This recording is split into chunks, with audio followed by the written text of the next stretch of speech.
దీనికి చాలా చక్కని సమయం ఉంది అని చెప్పని మన మహర్షులు తెలియజేశారు. ఆ సమయమే ప్రాతఃసంధ్య, సాయం సంధ్య.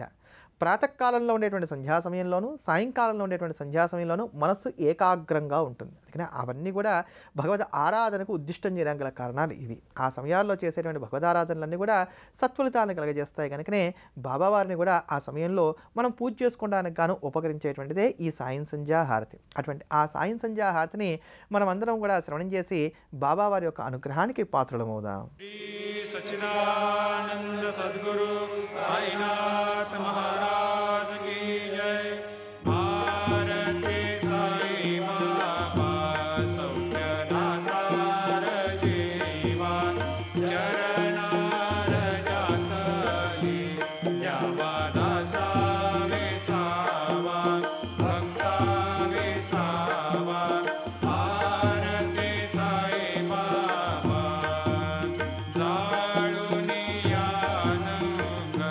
सस्वरूपी राहे दंगा मोक्ष जनादावी डोळा श्रीरंग डोळा श्रीरंग।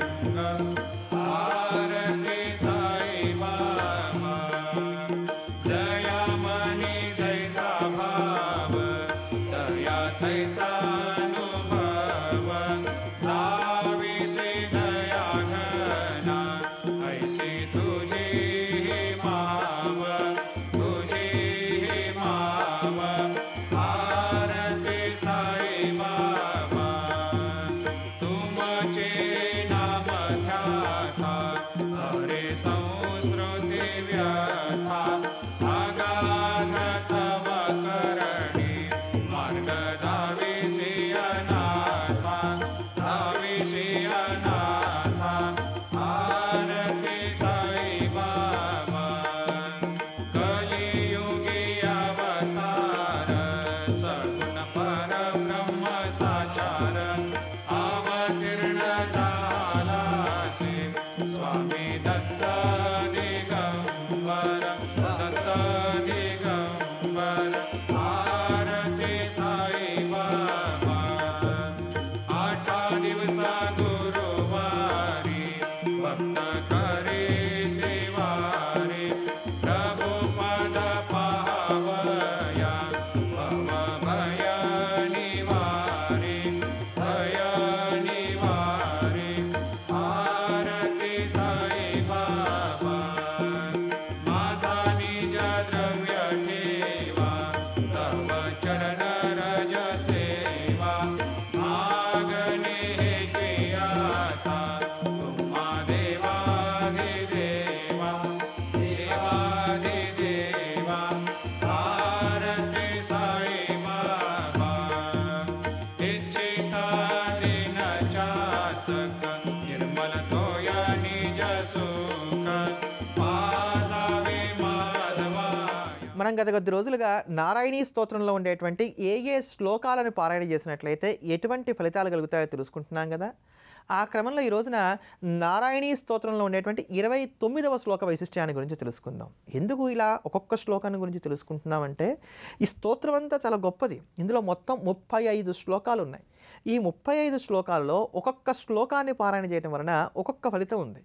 ఇలా కేవలం ఒక ఫలితం కోసం మాత్రమే పారాయణ చేసుకున్నాం అనుకునే వాళ్ళందరికీ కూడా ఆ శ్లోకాన్ని పారాయణ చేసుకుంటే సరిపోతుంది కనుక దానికి ఉన్నటువంటి వైశిష్ట్యాలని కూడా మనం తెలుసుకుంటున్నాం.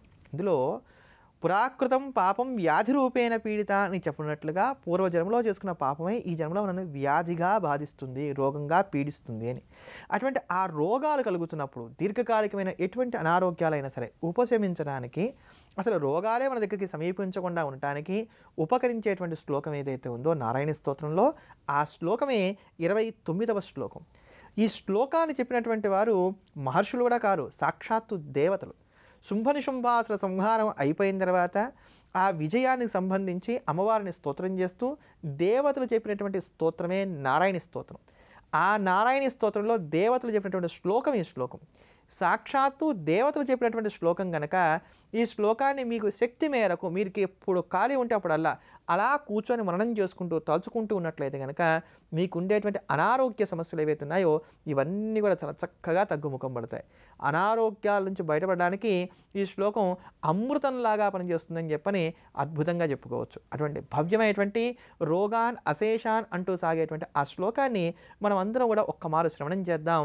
అమ్మవారి అనుగ్రహంతో ఆరోగ్యంతో వర్ధిల్లుదాం. రోగాన్ అశేషాన్ అపహంసి తుష్ట వృష్టాతు కామాన్ సకలాన్ అభిష్టాన్ త్వమాశ్రితానాం న విపన్నరాణాం త్వమాశ్రితా హ్యశ్రేతాం ప్రయాంతి. రోగాన్ అశేషాన్ అపహంసి తుష్ట వృష్టాతు కామాన్ సకలాన్ అభిష్టాన్ త్వమాశ్రితానాం న విపన్నరాణాం త్వమాశ్రితా హ్యశ్రేతాం ప్రయాంతి.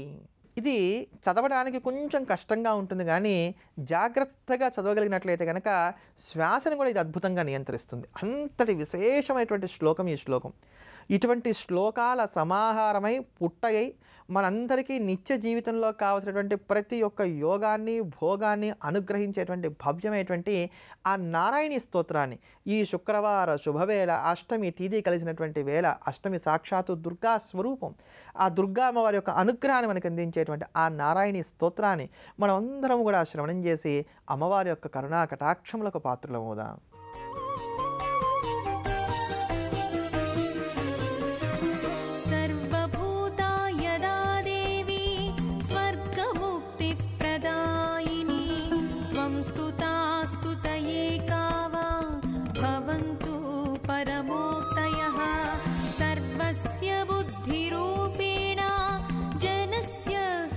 संस्थिते स्वर्गापवर्गदे देवी नारायणि नमोस्तुते. कलाकाष्ठादिरूपेण परिणामप्रदायिनी विश्वस्योपरतौ शक्ते नारायणि नमोस्तुते. सर्वमङ्गलमाङ्गल्ये शिवे सर्वार्थसाधिके शरण्ये त्र्यम्बिके देवी नारायणि नमोस्तुते. सृष्टिस्थितिविनाशानां शक्तिभूते सनातनी गुणाश्रये गुणमये नारायणि नमोस्तुते. शरणागतदीनार्ता परित्राणपरायणे सर्वस्यार्तिहरे देवी नारायणि नमोस्तुते.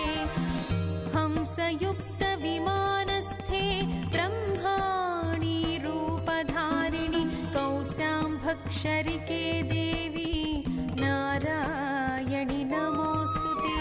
त्रिशूलचन्द्राहिधरे महावृषभवाहिनी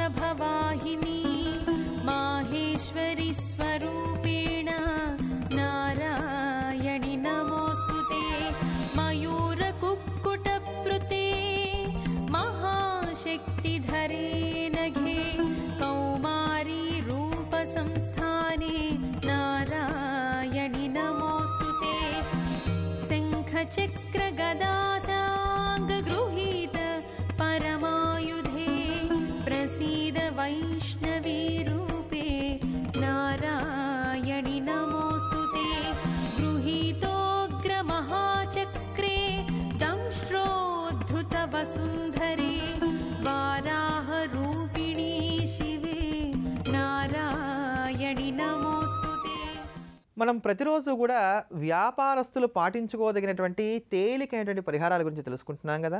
ఆ క్రమంలో ఈ రోజున మా వ్యాపారం సజావుగా సాగుతోంది, కానీ వేగంగా సాగట్లేదు, చక్కగా వృద్ధి చెందట్లేదు, ఏదో వస్తోంది వెళ్ళిపోతోంది, రొటేషన్ మాత్రం సాగుతోందండి, పెద్దగా లాభాలు రావట్లేదు అనుకున్నప్పుడు వ్యాపారం వేగాన్ని పుంజుకొనడానికి గాను ఉపకరించేటువంటి తేలికైన పరిహారాల గురించి తెలుసుకుందాం.